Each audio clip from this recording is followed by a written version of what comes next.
The American landscape, once sold to the world as a showcase of stability and constant progress, now reveals a disturbing contradiction that is evident to any attentive observer.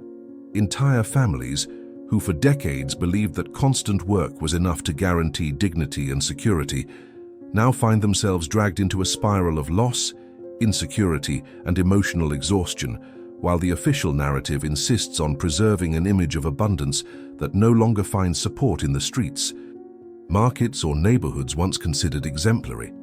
In different states, scenes that would previously have been considered exceptions are repeated with disturbing frequency, showing that the collapse of the middle class is not a distant hypothesis, but a rapidly advancing reality capable of drastically altering how millions of citizens perceive their own future. Cars converted into homes reveal workers who still put in long hours but can no longer afford rent. Supermarkets with overflowing shelves display products unattainable for those who have lost purchasing power. And once vibrant neighborhoods now breathe an uncomfortable quietude marked by "for sale" signs, darkened windows, and a collective feeling that hope has been replaced by a permanent state of emotional and financial survival. The deterioration becomes even more evident when teachers take on extra shifts to supplement their income, nurses accumulate debt to maintain basic needs, ride-sharing drivers spend entire nights searching for fares, and parents abandon long-term plans to try to survive the next month. As this scenario silently unfolds, a question begins to echo among those still trying to understand what is happening. If the middle class is crumbling before our eyes, what exactly is pushing the country in this direction, and how far might this decline go? Before we move on to the next discoveries, take the opportunity to subscribe to the channel and leave a like. This strengthens this research and helps our content reach more people who also need to understand what is happening behind the image of the United States. Let's continue, because what comes next reveals even more than it seems at first glance. As one travels across the United States, it becomes evident that the crisis affecting the middle class does not manifest itself through dramatic ruptures, but rather infiltrates daily life slowly and persistently, silently altering the social structure that for decades sustained the idea of stability. Streets that were once vibrant now exhibit sparse activity, while small businesses operate in dim light in a desperate attempt to survive for a few more weeks, waiting for customers who no longer have disposable income to spend. Neighborhoods once known for their sense of security reveal signs of accelerated decay in their facades, abandoned lawns and sidewalks that have lost the company of the families who built their lives there. In several regions, schools are facing a continuous decline in enrollment due to internal migration driven by the unsustainable cost of living, while hospitals grapple with overburden and layoffs that further weaken an already strained healthcare system. In large cities, the contrast intensifies. Luxurious buildings share borders with entire city blocks where families spend more than half their income just to remain where they are, while lines for food banks stretch through community centers that have become the last possible support. The phenomenon of the itinerant middle class is growing silently, with trailers and adapted vehicles serving as housing for workers who, despite maintaining jobs, have lost access to rents that are rising uncontrollably. The cost of surviving has become an impossible equation, eroding purchasing power and dissolving the promise of stability. Faced with this scenario that unfolds unchecked, the inevitable question arises: if all this is merely a symptom, what is truly hidden behind this crisis? That no one seems willing to explain. As the collapse ceases to be merely a collection of scattered signs and becomes a visible part of the urban landscape, a deeper layer of the crisis begins to reveal itself, indicating that nothing that occurs seems to be the result of simple chance or natural changes in the economic cycle.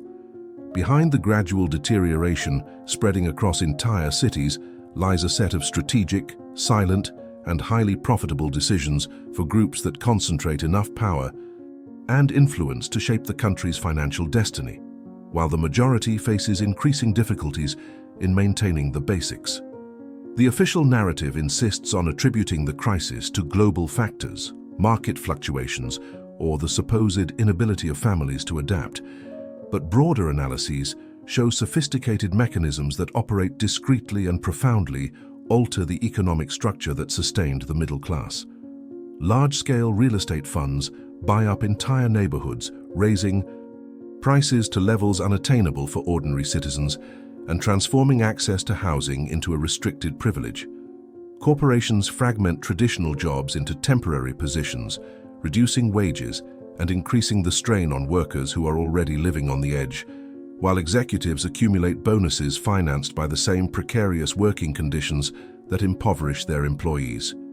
Meanwhile, public policies favor large companies with multi-million-dollar tax incentives, while social protection programs suffer cuts that limit the population's ability to cope. In this precise mechanism, the decline of the middle class does not appear as an accident, but as a direct consequence of interests that strengthen as collective fragility increases. And faced with this structure that operates in the shadows, an inevitable question arises. What will be the next moves of this system, and how far does it intend to take the country? When one observes the constant progress of this process, it becomes clear that the impact is not limited to the wallet or economic statistics. It spreads like a deep fissure through the social, emotional, and institutional structures that sustain the country. Small towns, once resilient and proud of their community identity, face school closures due to a lack of students, the reduction of essential services due to a drop in local revenue, and the gradual emptying of streets that have lost their usual activity. As families move in search of cheaper areas, entire communities are becoming destabilized, leaving behind deserted neighborhoods, weakened commerce, and a landscape marked by a sense of abandonment that grows with each darkened window and each "for rent" sign that remains unanswered for months. In metropolitan regions, the phenomenon takes on even more complex contours. The disparity between rich and poor areas intensifies, creating a fragmented social geography where islands of luxury coexist with zones of extreme precarity. The cost of housing continues to rise, displacing essential workers to increasingly distant peripheral areas, which increases commuting, fatigue, and expenses.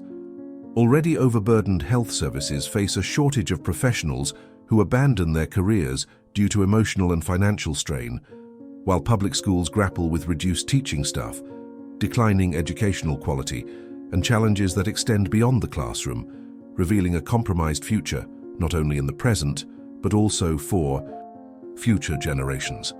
The local economy, dependent on the circulation of income, suffers a silent collapse manifested in the bankruptcy of small businesses, the emptying of shopping centers, and a drastic drop in social mobility. Smaller industries, unable to compete with large corporations, and the impacts of increasing automation, close operations, creating pockets of unemployment that perpetuate themselves and transform entire regions into areas of permanent economic risk. The social fabric, shaped by decades of expectation of stability, begins to unravel as individuals who previously occupied positions of security begin to grapple with existential doubts about their ability to support their own families in an increasingly hostile environment. The sum of these consequences reveals a country fragmenting from within, where hope weakens while inequality solidifies, creating a cycle that is difficult to break. And in the face of this rapidly spreading transformation, an inevitable question arises, one that leads directly to the next point of analysis and further deepens collective unease.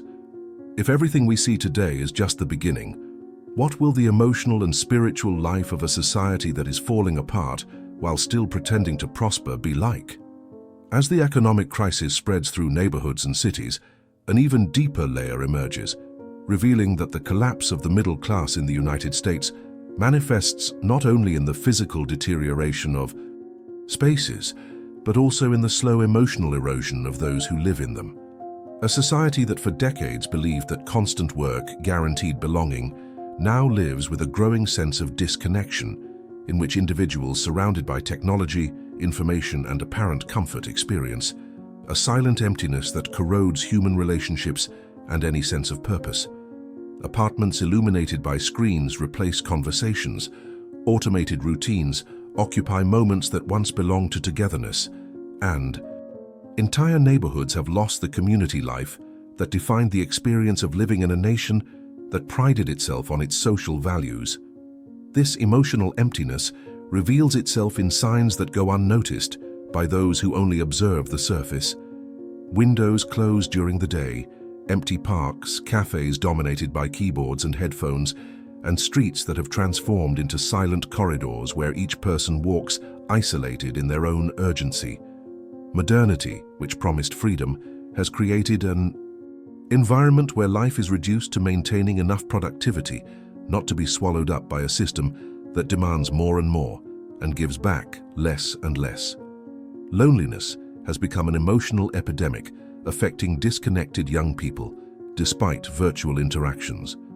Adults crushed by unattainable expectations, and the elderly who witness the disappearance of communities that once offered support and identity. This collective exhaustion sets the stage for an inevitable question.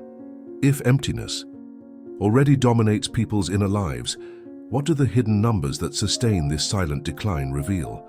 Behind the silent streets, the deserted neighborhoods, and the families trying to reorganize their destinies amidst financial chaos, lies a set of data that, when carefully analyzed, reveals the true depth of the American crisis and dismantles the idea that it is all just a passing phase.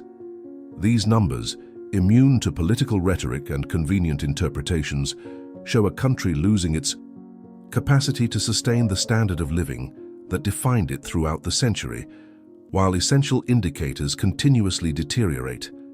With each new survey, it becomes evident that the middle class, once considered the backbone of the nation, is shrinking at an accelerated pace, while inequality expands like a shadow that alters the entire economic landscape. Household debt is reaching levels not seen since major historical crises, exposing millions to increasing vulnerability in the face of basic expenses that consume ever larger portions of their income. Studies show that a large part of the population lacks the resources to cope with even a minimal financial emergency, revealing the structural fragility of a system that depends on the emotional and economic stability of already overburdened workers. Meanwhile, consumption at food banks is skyrocketing, even in states considered prosperous, demonstrating that the crisis has ceased to be localized and has taken on a national character. Meanwhile, the housing crisis is rapidly worsening. Rents are outpacing any rate of wage growth. Millions are spending more than half their income on housing, and the number of people living in vehicles or makeshift shelters is increasing year after year. When these figures are combined with stagnant wages, rising student debt, and declining social mobility, one inevitable conclusion emerges. If all these figures already point to a country on the brink of its tipping point, what will happen when all these trends finally converge? As data accumulates and reveals a reality that can no longer be disguised by political promises or optimistic speeches, it becomes evident that the United States is approaching a historical inflection point where the social, economic, and institutional structures that have shaped the country for decades no longer have the same capacity for sustainability. The middle class, which functioned as a stabilizer of conflicts, a promoter of consumption, and an essential tax base, is entering an accelerated process of fragmentation that threatens to trigger a series of chained collapses, each more profound than the last. This scenario is not limited to isolated regions or specific sectors, but expands like a web connecting inflation, indebtedness, job insecurity, housing insecurity, and emotional deterioration, creating an atmosphere of permanent tension that hangs over a large part of the population. Automation, touted for years as a symbol of progress, is now advancing at a speed that surpasses the workforce's capacity to adapt, replacing entire jobs and exacerbating structural unemployment, which particularly affects those already living on the financial edge. Essential services are beginning to show signs of operational collapse, with hospitals unable to hire enough professionals, schools struggling to maintain minimum levels of operation, and transportation systems suffering from constant cuts and delays. In rural areas, economic neglect is transforming entire towns into population risk zones, while in large urban centers, pockets of permanent poverty are emerging, fueled by a cost of living that is rising out of step with any prospect of wage stability.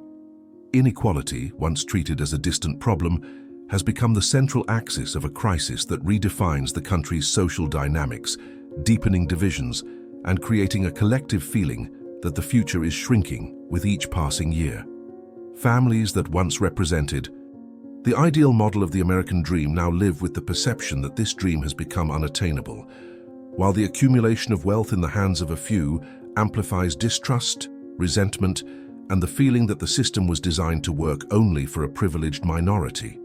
Food insecurity, lack of affordable housing, the rise in opportunistic crimes, and the deterioration of mental health are part of a set of signs that reinforce the idea that the current crisis is not only economic, but civilizational.